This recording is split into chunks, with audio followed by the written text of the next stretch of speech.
This is Meri at the Meri Atelier, and it is Friday night. Hi, Allie K. Welcome, welcome, Allie.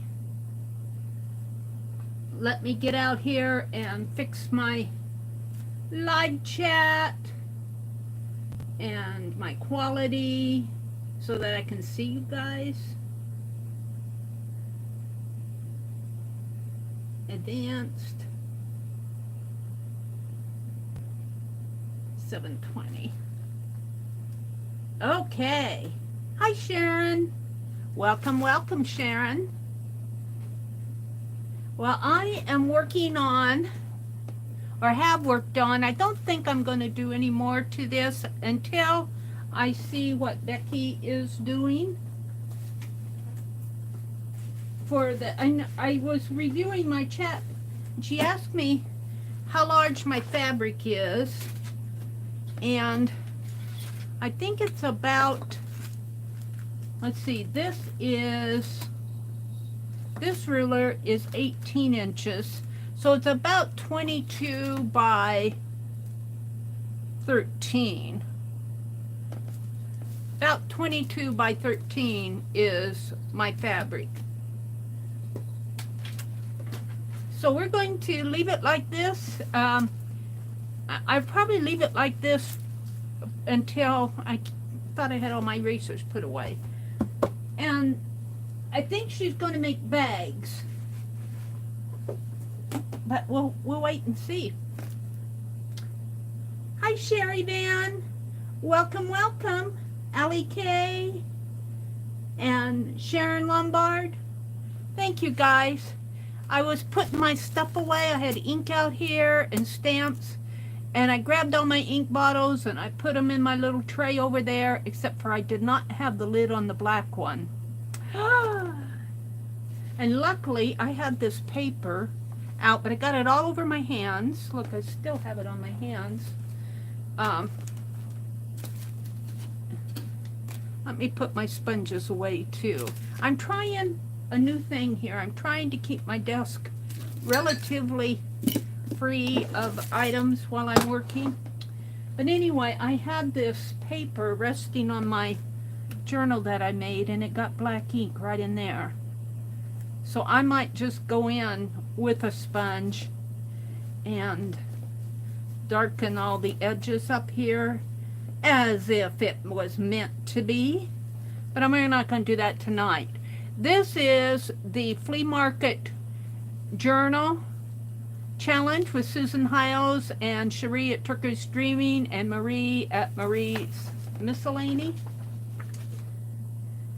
And I finished this morning as far as what the challenge was today. The challenge happens on Friday. It's an open collab, which means that if you want to join it, you just let them know and what your channel is, and they'll put a link to your channel, not your video, but your channel, and in their description box.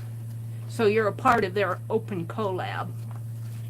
But the prompt today was do pages and pockets and inserts. And that's what I did. So I'm keeping up with them. Except for now that I have black, I'm going to finish putting black around here. And I'd like to get some page corners for it. But that's all for that. And let's put my sponges away. Welcome to folks that are coming in. Folks that are out there listening. And look, I actually bought baby wipes. I'm trying to train myself to be a little bit neater, but I don't know. I mess up everything. I have this knack for distress. I have a knack for distress. I think it's my style. Let's put these sponges away. I'm keeping my sponges. Well, yeah, I had a bag for them. One more turn of the wheel. And I don't know what I did with my bag. Did I do with the bag? Here it is. And when I get tired of using them, I'll clip off the end, but I'm trying to use them by color, like these are yellow, blues and greens. some of these get black. All right. Rather than have them scattered all around my desk. I'm trying to keep them with my ink pads over here. Alrighty. So I got the new art journaling magazine. Hi, Ruth. Welcome, Ruth. Welcome, welcome. And I rested a lot today. I watched Barb Owen today, and she was doing these wonderful flowers with Papermate, I believe, flare pens that are water soluble. So that was fun to watch. Okie dokie. So I have not really looked at this per se. I love the art journaling magazine. I'm going to reorder it from Me to Me.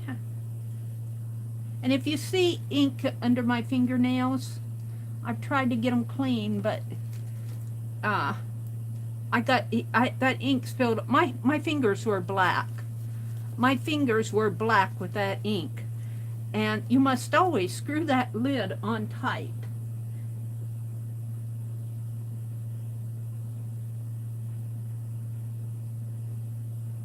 You got your journaling magazine too? The July, August issue? And we're going to do a list tonight. We'll get to that later. I was going to tell you about my storytelling, but I left it all out in the other room. And we'll just do that another time.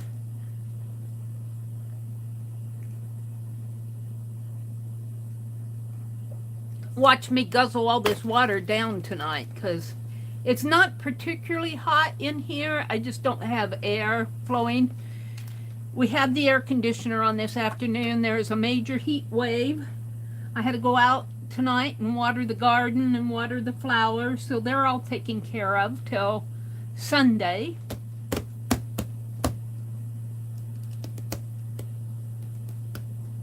Helen. Did Helen come in? Hi, Helen. She said, yay, I made it to a live stream. I keep missing them. And then seeing notification later. Yeah, the notifications never did work too good. Yep, that happens. I perfectly understand. So welcome, Helen. Helen has the Pass It Along journal, is that what you call it, out on Amazon. It is the journal that Dee Dee used to make a journal that we contributed for Barb Owen, and when she needed support because of Klausman. So, but go watch Barb if you have a chance. She tells some really interesting stories while, and she was showing her journals like Dee Dee does, only Barb is a prolific writer. Barb journals written, and she was telling about the first time that she learned and to mix pictures and stuff in her journals with her writing, and she was crediting that in that first journal where she has both art and writing to Kyla Givehand, who happened to be in her chat this afternoon.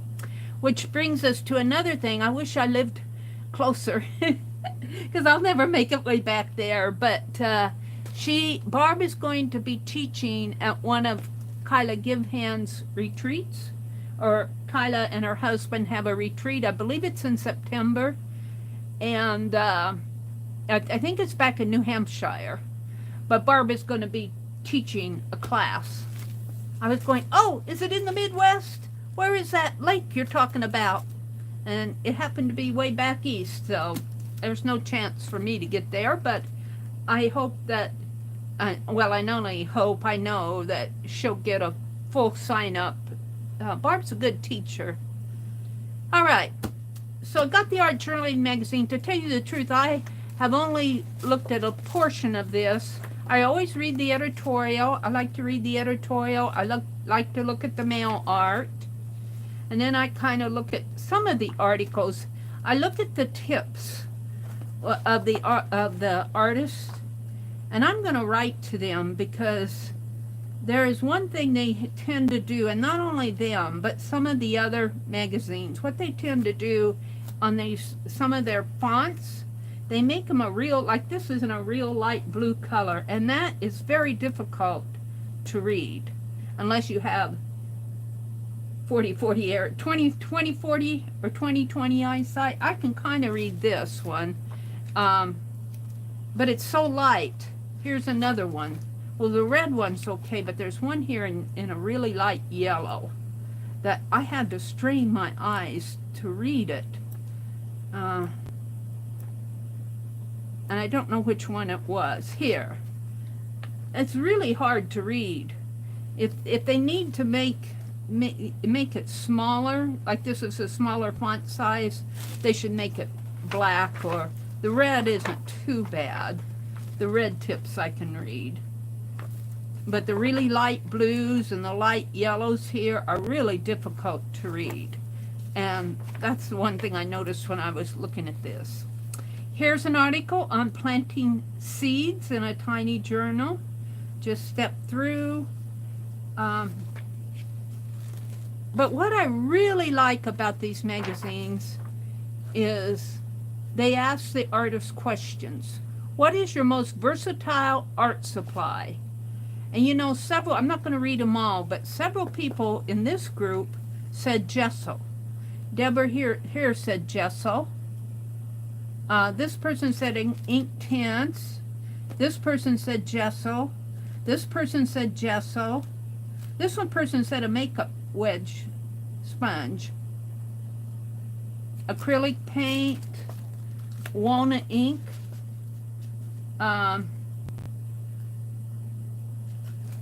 Stabilo. There were a couple people who said Stabilo.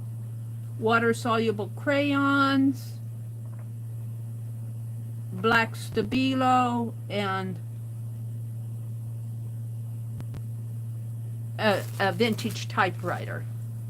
Very cool. I like reading those. And then the other thing I like in these magazines is, I think it's more in the Artist Studio magazine. I don't know if they have a page of tips and techniques in here. Sometimes when staring at a blank journal page, we need a little moving past square one, whether a question or a quote or a simple list. These prompts should have you journaling in no time. So they give a page of prompts. I'm going to pull this wax paper off. It's slipping down on me. And when I get to the other side, I'll pull it off. Close your eyes and take a few deep breaths. All right, my eyes are closed. Deep breath.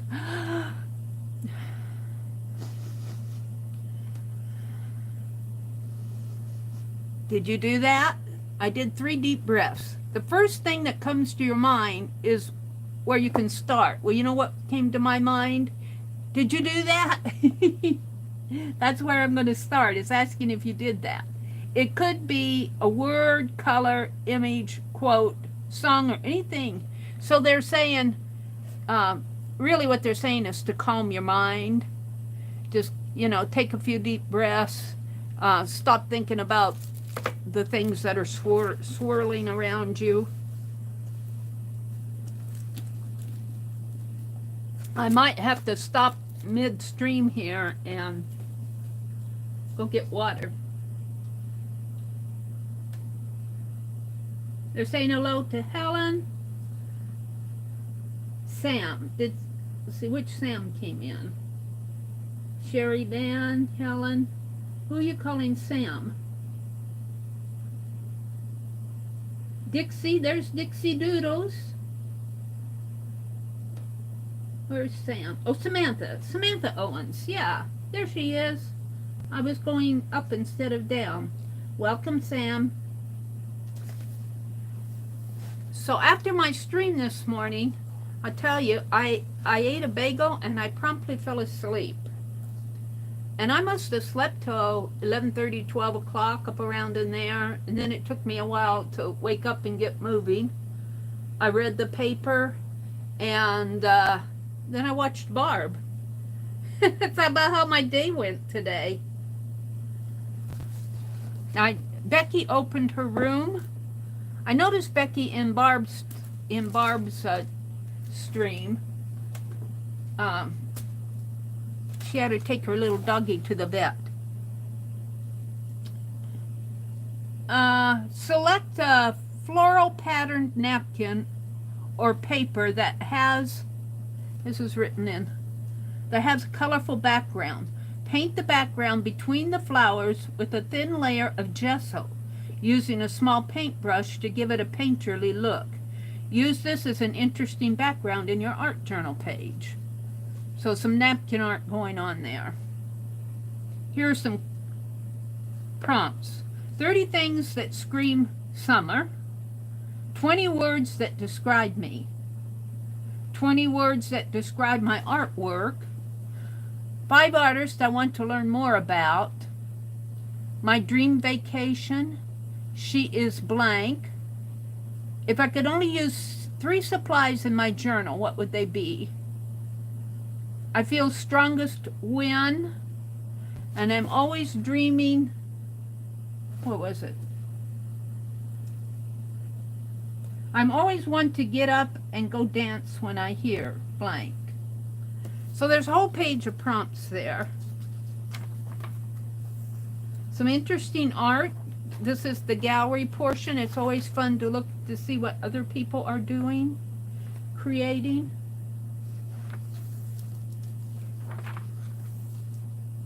To wander.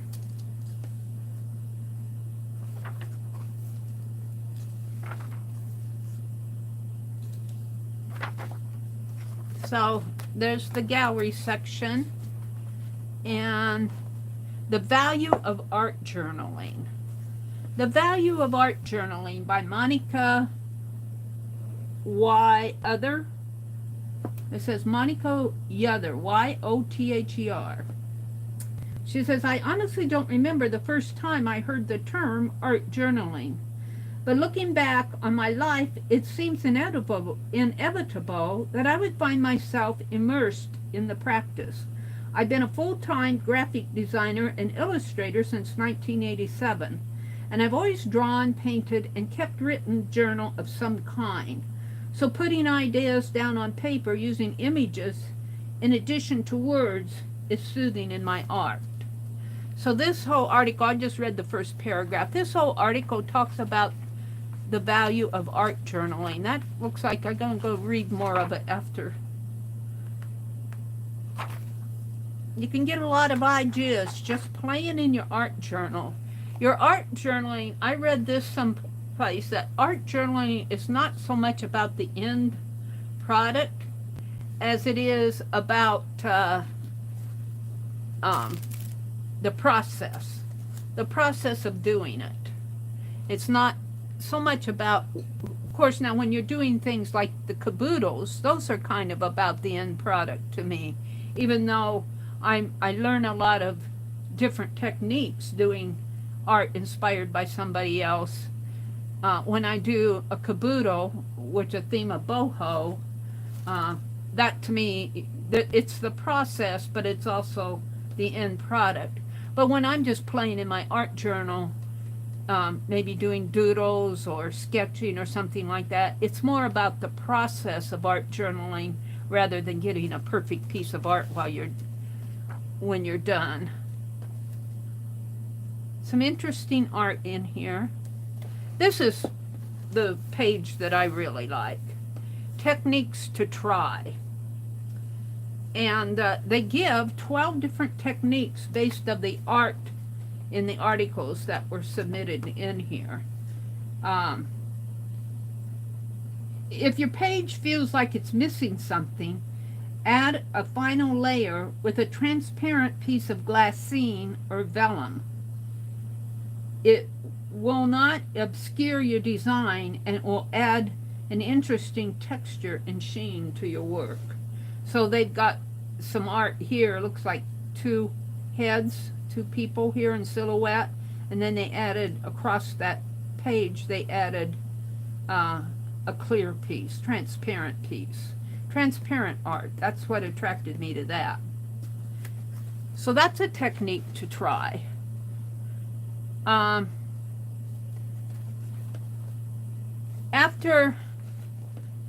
using a craft punch, save the scraps to add to journal pages. The punch out areas will create a fun window through which you can peek at the background. So they're saying use the negative area of punches.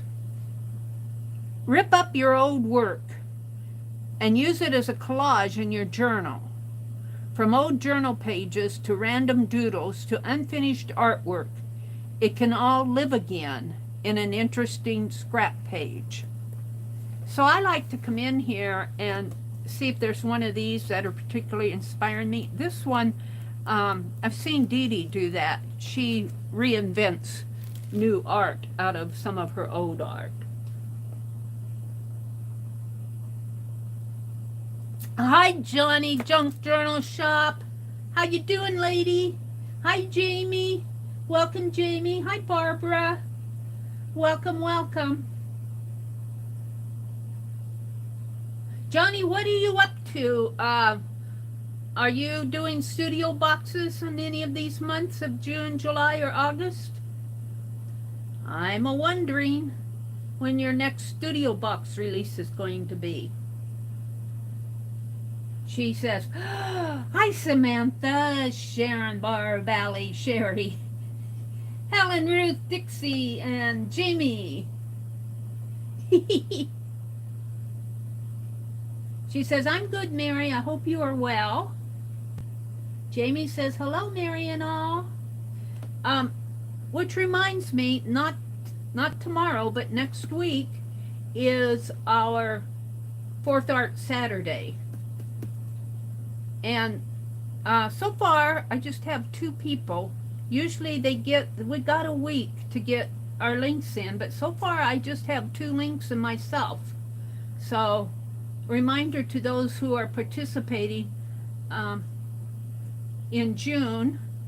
And my list is tonight is going to be based off of, you guys are going to help me with and maybe to anybody else who's listening, who's participating in the swap and are kind of stumped.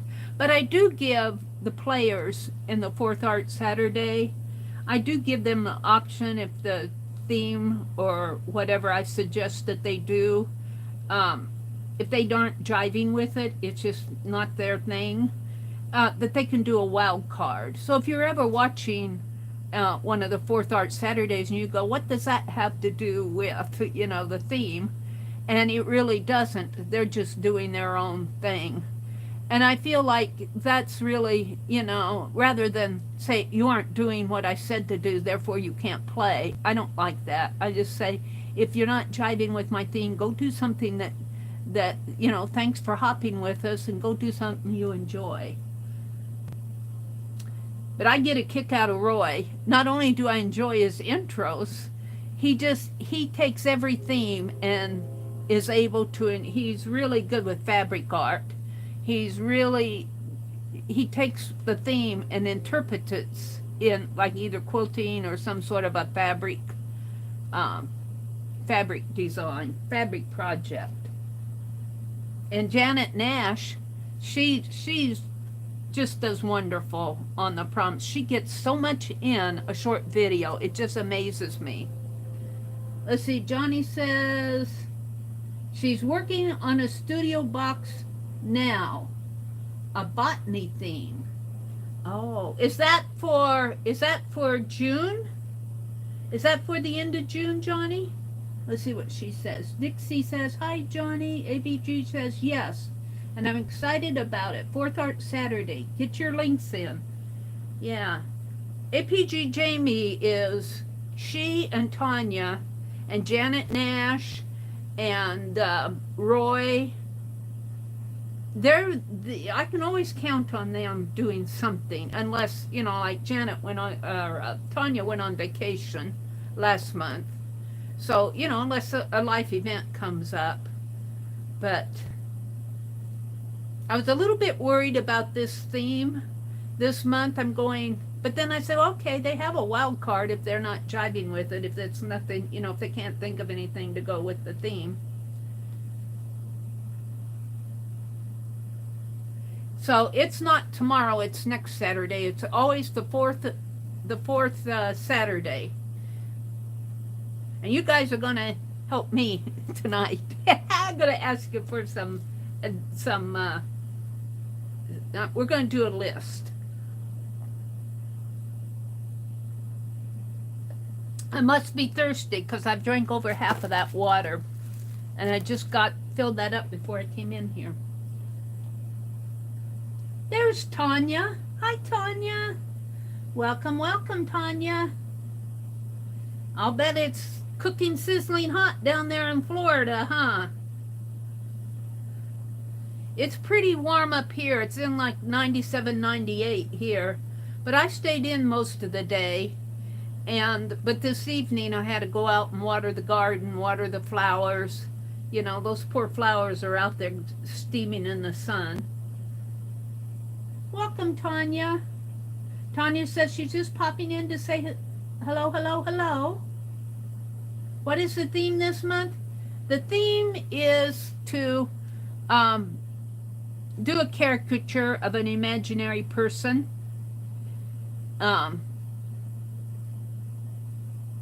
Like we did, and I'm not sure I can turn right to it. And I thought about doing a theme of him. In one of these, I had you guys describe to me one of these characters in Fib Diggity. If I can find it here. And I could use, but I thought we'd do another list. I could use the theme that you guys already have helped me with.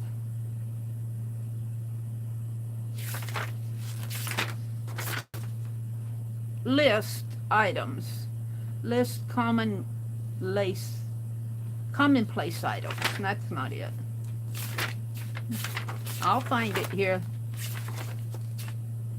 This is my Society of Idea Collector journal, and I'm ready to get out a new one. Let's see, let me just, here's a list of electric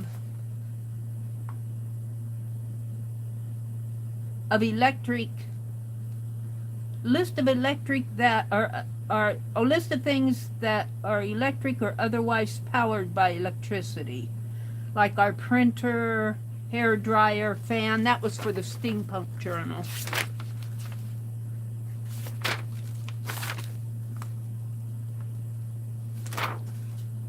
List of how we're planning Christmas week.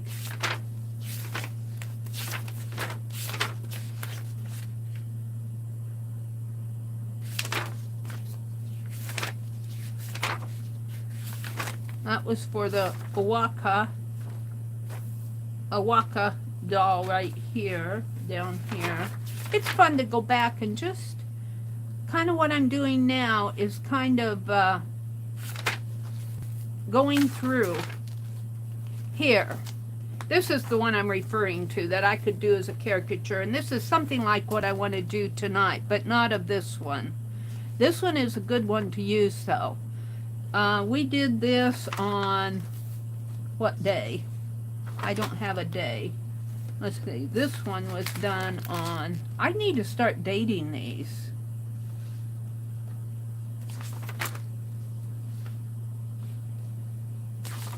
I'm looking for the nearest date. Well, this was the Awaka journal. So I think I did that in February or March. So it was earlier this year. But this is Ruby Rose's great-grandfather. He was so old that his beard was so long that he had to roll it up and tuck it in his suspenders. So you could have an imaginary character of Ruby Rose's great to the power 10 Grandpa Diggs. Great grandfather to the power of 10. You know, gnomes, Ruby Rose is a gnome, and gnomes are known to live a long time. So we went through and described different things of Ruby Rose's great grandfather to the power of 10, Grandpa Diggs. His beard was so long that he had to roll it up and tuck it in his suspenders. His face was so wrinkled that it looked like a road map, or like a raisin. I got two things, like a raisin and like a road map. So to do a caricature, you could have your little gnome with a road map for a face. You know, take a road map and make his face, and then have his beard all rolled up and tucked under his suspenders. That would be a caricature. And sometimes, if you know what caricatures look like, sometimes they got little skinny bodies and big heads, something like that. Sometimes they get big ears or big eyes on their body.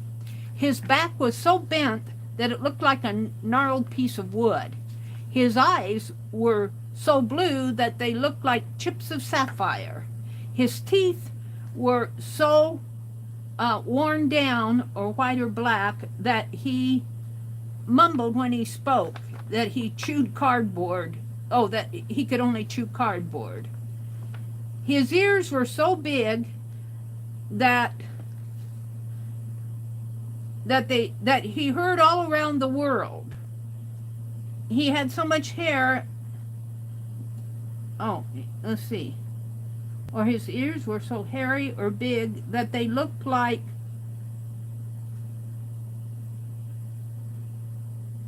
I don't know, wigs? Were so pointed that the foxes, his ears were so pointed that the foxes were jealous. His ears were so hairy that he could hear, and then I messed up in there. I'd have to go back and listen to it. His toes were so blank. His toes are so pointed that he could not jig. His toes were so long that he could use them as skis. So you could see him have really long ski feet. So that's kind of what I want to do tonight, only off of, I could use this list, but what I thought I would do is take one of these fairies, and we've already done a list off of the 12, 13, 14 fairies here, and we've named some. We did coral, but I thought we'd choose a fairy here.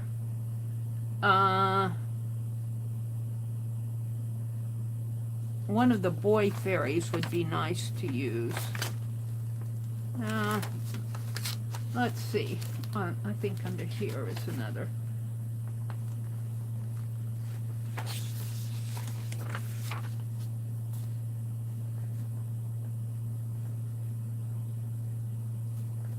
Buzzy. Buzzy is a very happy male fairy.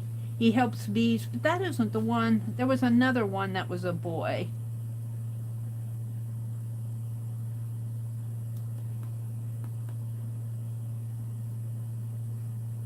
I'm reading over it here. We've got Bubbles and Buzzy and Zaps. Here, Zaps was a fairy that was named by Icy, and he's an adolescent male.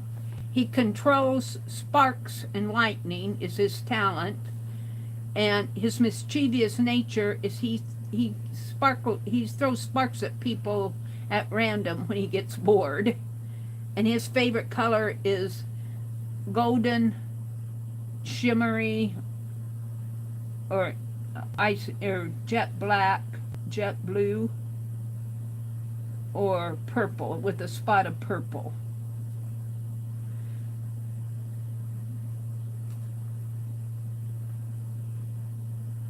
So we might take Zaps as an adolescent. And you can be thinking of this. I'm not going to do the list right now. But what we're going to do, like we did here with Grandpa to the 10th power of Ruby Rose, wherever I did that again. It's way back here. Ruby, Grandpa Diggs, here.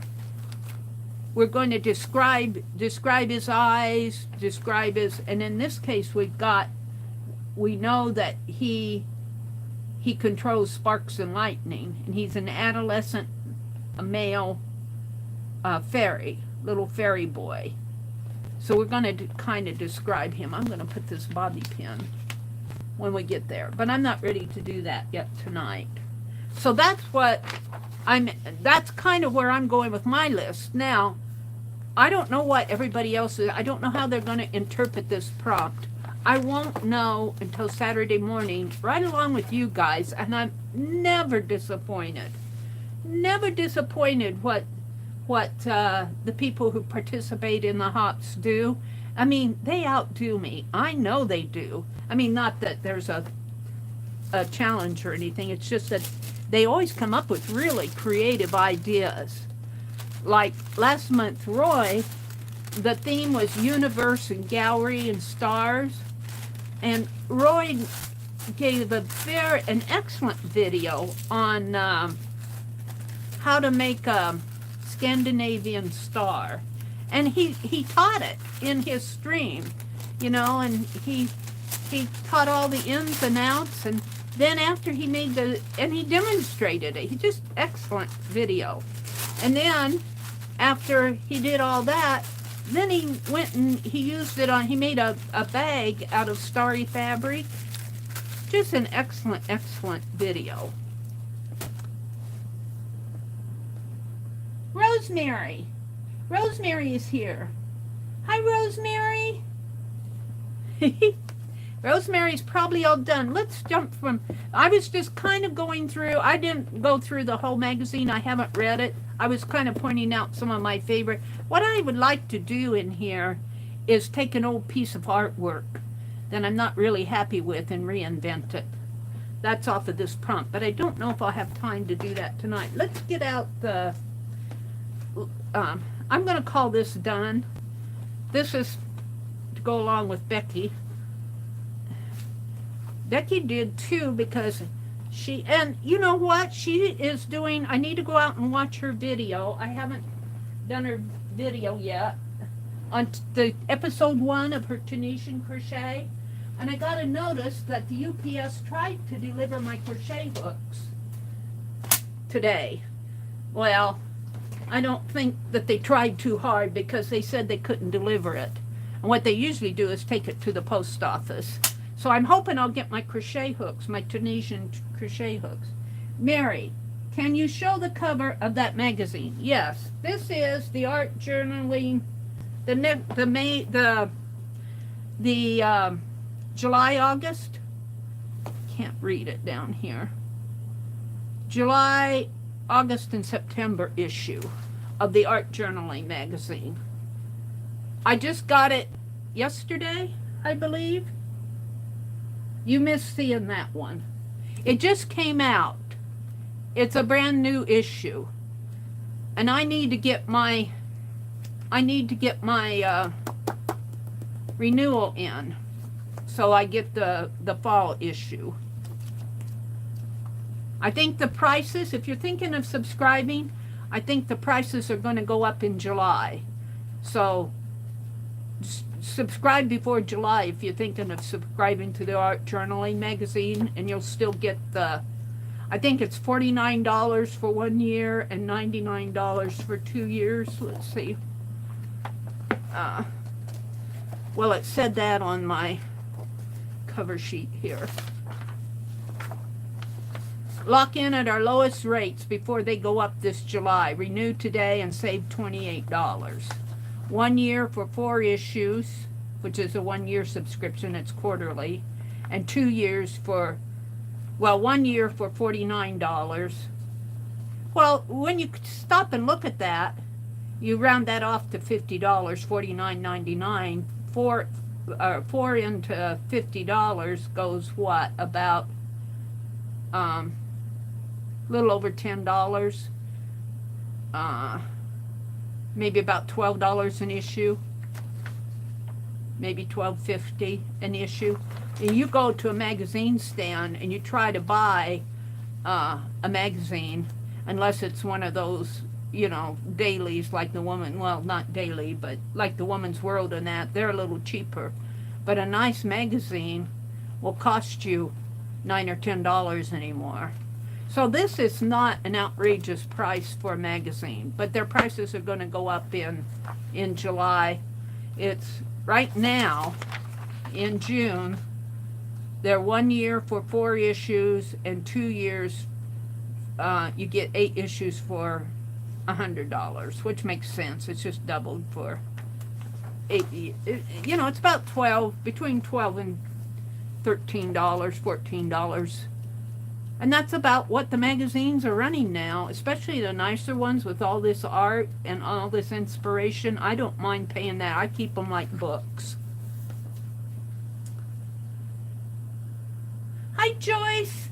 Joyce brings the joy. Every time I look at Joyce's name, I see joy. Joyce boring? Hi, Shannon. Welcome, welcome, Shannon.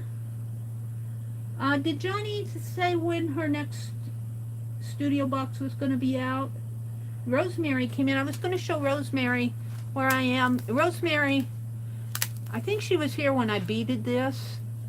I'm not sure. I've been working in the little journal in the front here. We put in the pages here. I'm wanting some words, and I'm going to put some. I don't want to put a lot of elements on here like this. These were flat, so I could do that.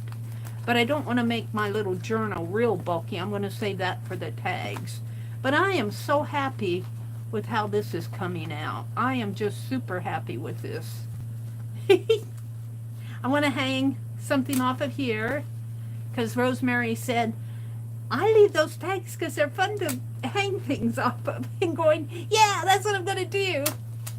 But I need to fill in some of the pockets here. I'm going to use some more of the pretty fabrics that Rosemary sent. And I've got a few pages left in here to do. I'm doing double spreads here. So I have, well, this could be considered a double spread. So 1, 2, I'm going to leave that bug. 3, 4, 5, 6, 7, 8 double spreads, and I've stenciled on the pages, so I'm put in some of the graphics here. But I thought I'd make a couple tags tonight. Maybe I'll do my paper doll. So let's work on that since I have it out, and you guys can think about the fairy, the boy fairy here, for those of you who listen to that. Zaps. We're going to describe some characteristics of what Zap looks like so I can do a caricature of Zaps, the adolescent male fairy. He controls sparks and lightning, and when he gets bored, he throws sparks randomly at people when he gets bored. I love that. So we're going to do a caricature of Zaps. That's next Saturday. So let's get my boho stuff out. Boho. And Rosemary, there you are telling me that your field notes, your nature journal, next month is outstanding, your Kaboodle. They're building up my appetite for it.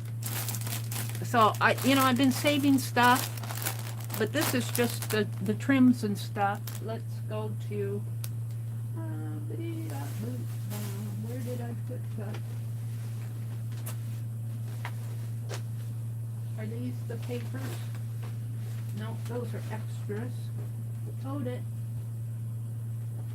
Boho. Where's my boho, Peggy? Oh, down here. Here it is. Let's pull out some. We're going to make some tags. Boho.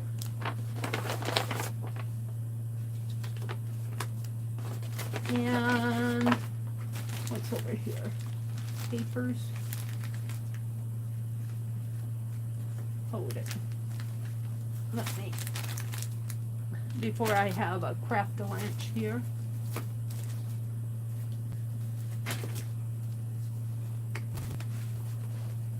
Another craft-a-lunch, I mean. I've already dropped some things. I did get, Tanya, if you're still listening, I don't know if she's still listening, I got some of the postcards. I got my postcards mailed for Tanya's swap, and I actually mailed them on time. I'm still digging out stuff here. I was looking for the papers, because we want to make some tags. And I've already trimmed all the pictures, so we're going to make a couple boho tags tonight, I think, and maybe a paper doll. So where do I start? Maybe zoom out a little? Let's zoom out a little, because all you're seeing is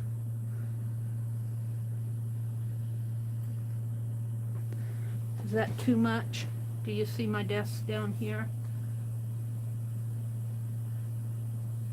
Am I lagging in my own chat?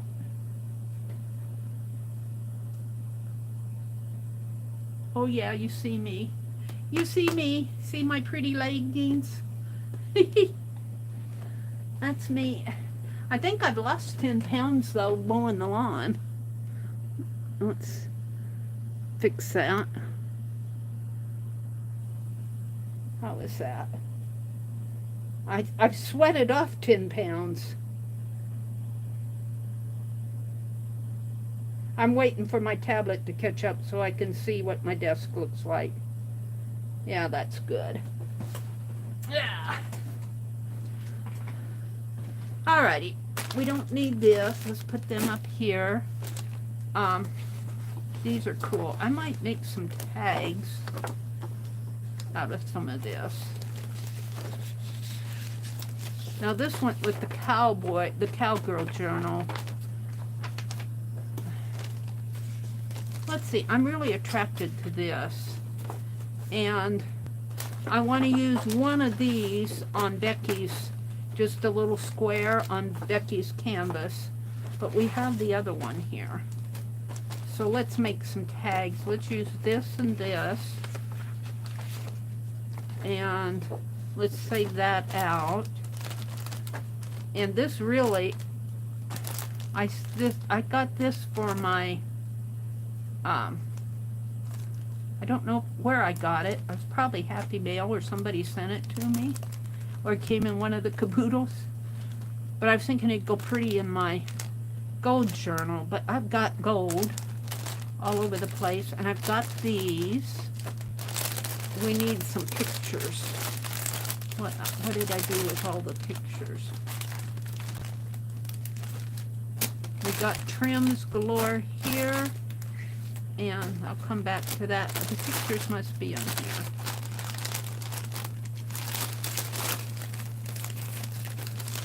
Pictures, yes, they're upside down, of course.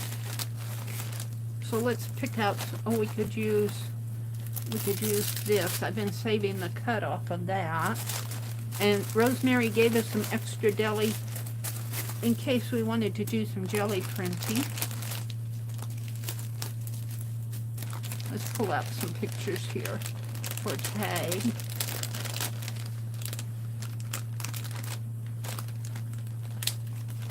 And we could use the extra cutoffs here. I've got extras here.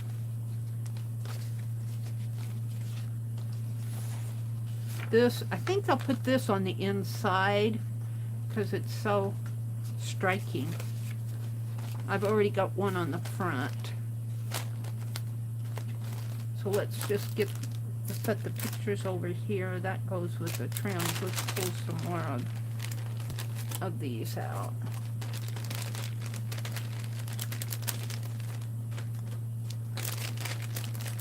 I think I will actually get my boho journal done. The rest in here is fabric, I believe. Oh, we want the, I'm going to do paper doll. But we might use some of that fabric on my paper dolls. I'm going to put that up there, put these here, and we'll come back to the trims when I'm ready for trims. All right. So we're going to use these for paper dolls. So I'm just going to set them here and let them, I think she'd make a nice boho doll. She's a little more sophisticated. This one just looks, she looks happy to me. We could give her a headband and some earrings and dress her up. Make her look like this. That would make a nice paper doll. We might do her as a paper doll, but right now we want to do a tag. So my tags are going to fit in here, and I think this is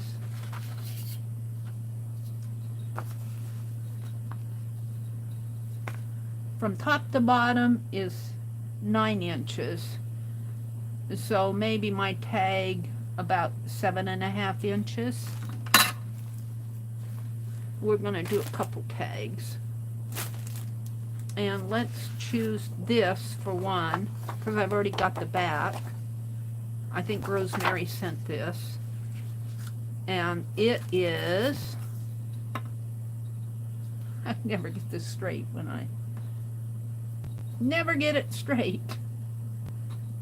It's 8 inches, so I only have to cut a 1/2 inch off. I could leave it at 8, but I have to. So let's figure out what I want to put on there. I like that, but it blends in too much.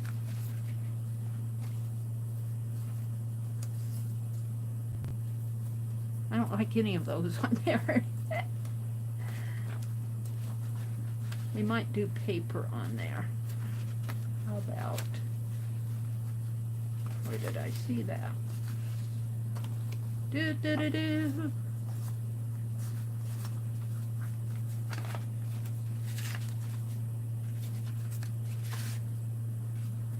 Oh, I'm going to put this one over here. I'm not ready for that. Well, we could put this on there, and that would break up the pattern a little. I kind of like that, maybe. And then we could go to something striking like this. I kind of like that. And then we need a lady. I don't know. Put this down here. Her up there. Well, that's pretty wide. I'm going to have to cut that down a little if I use it. I could go to that, but that's wide too.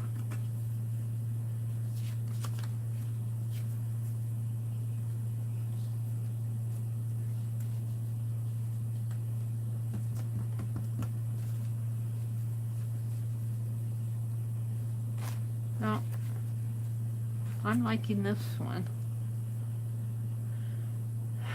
Let's see how wide I think it's 4 inches, but we need it to fit. So if I put it in here,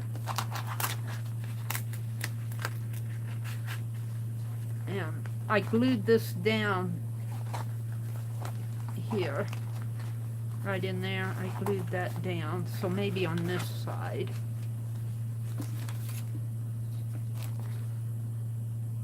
Is 4 inches. Wouldn't matter if that tag stuck out a little.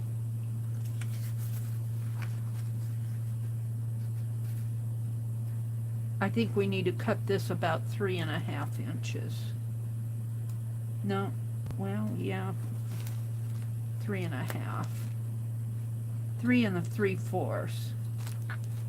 Let's see if we leave room for it. Yeah, for maybe 3 3/4 inch. And that would actually fit in there that way. So let's trim this. Mary's gonna do boho.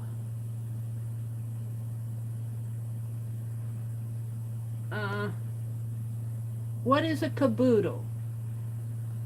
Caboodles are kits that are put together by Rosemary Morris. I sent you her link, Shannon. And they're kits that she puts together and she sends.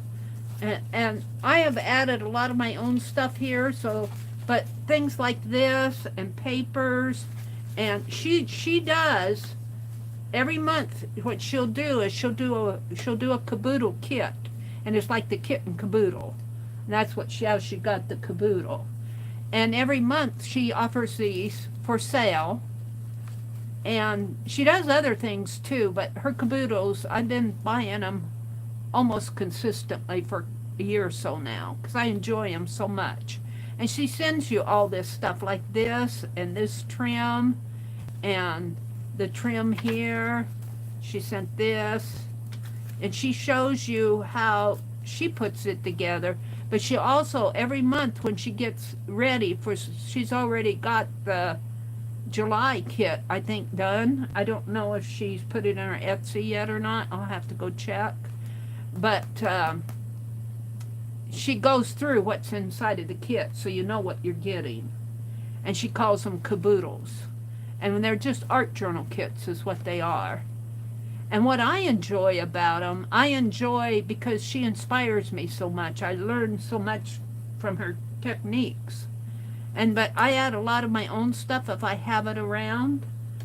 But that's what Kaboodles are.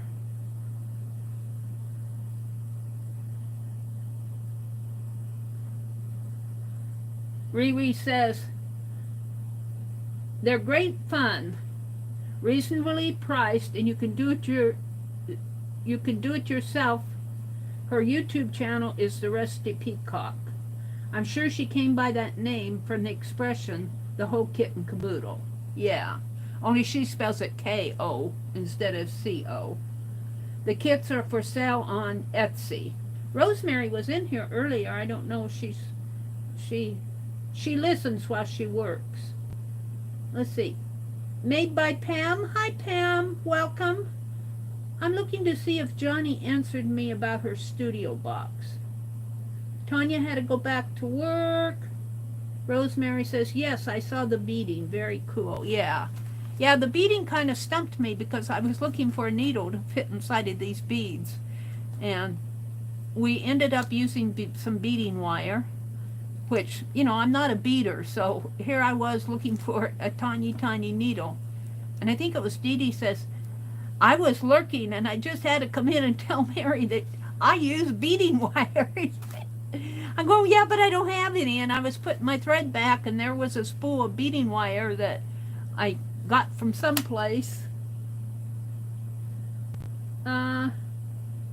Let's see. Yeah, I don't see where Johnny answered me. I'm going to have to send her Oaxaca. I call it, yeah, Oaxaca dolls. The Oaxaca.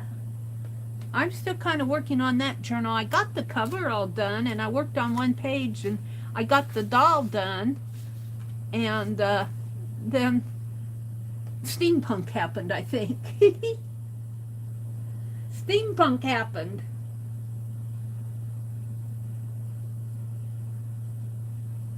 I saw where she said she was working on a kit and it was nature, but I didn't see when it was going to be offered.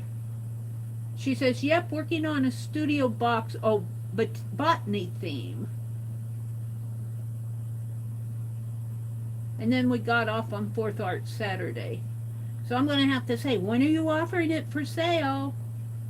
Johnny's studio box. There's Rosemary. She said, sorry, I was in the other room. We know, Rosemary, you're busy. You're a busy lady. All right. Rosemary Shannon was asking what a caboodle is. We informed her. But I told her to be sure if she considers considers buying one, to watch your video about what's in there so that she knows what she's getting. Don't go off of what I show because I mix stuff up. I mix her stuff with my stuff and we come up with caboodles. Lots of caboodles. Hi, Made by Pam. Let's see. You have a gal here who's asking about your caboodles, Riri says. Yeah, the best way to understand her caboodles is just go watch her channel. She usually has 3 or 4 videos every month where she's putting together the caboodle or describing what she does for that month. Let's see, I'm just going to, because I'm going to put this piece down here, and I think I'll trim this off a little and maybe put it up, move this down. Let's trim this just by hand. Let's see, how much do I want to trim?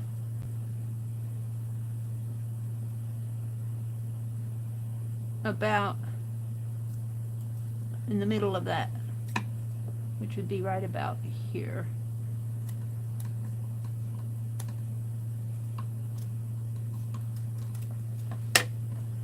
So we'll make this smaller, and I'm thinking I can put this piece up here. And I can save, I'm gonna cut this off too. And that can go on another tag. Rosemary did this pretty deli paper, and we put that on the inside here. Her pretty deli paper is in here. She gave us a big sheet of it, and it covered all 3 areas here. And I think that one picture that I was saving off will go. I might have to trim it down a little. I was thinking on the back too, but I don't know. We'll figure it out. Let's go to this one. All right. So, and of course I have to put some other stuff on here, although it has a lot. I think I'll matte that maybe. Shall we matte that, or shall we? It's kind of matted with that gold. Maybe put a black line above and below it. All right, let's put the gold on first. And I'm just, well, I could do it that with a glue stick.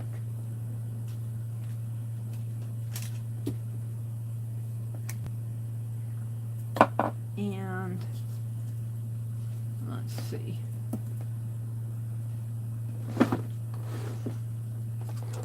Man, when it gets hot like this, I get thirsty. And then run to the ladies' room because I guzzle down the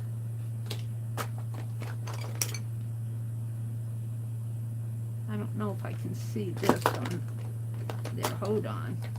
I just want a marker. We're just going to see if I can't mark here. Now, I think some of these things are ready to say goodbye-bye. Well, you know, I put all my extra stuff because I need space out on my desk to work. But I put all my stuff down in that box. Where did I put the box? Down here. I put the stamps on top of it. Hold on. I need a pencil. I put my stamps away. I had them out this morning.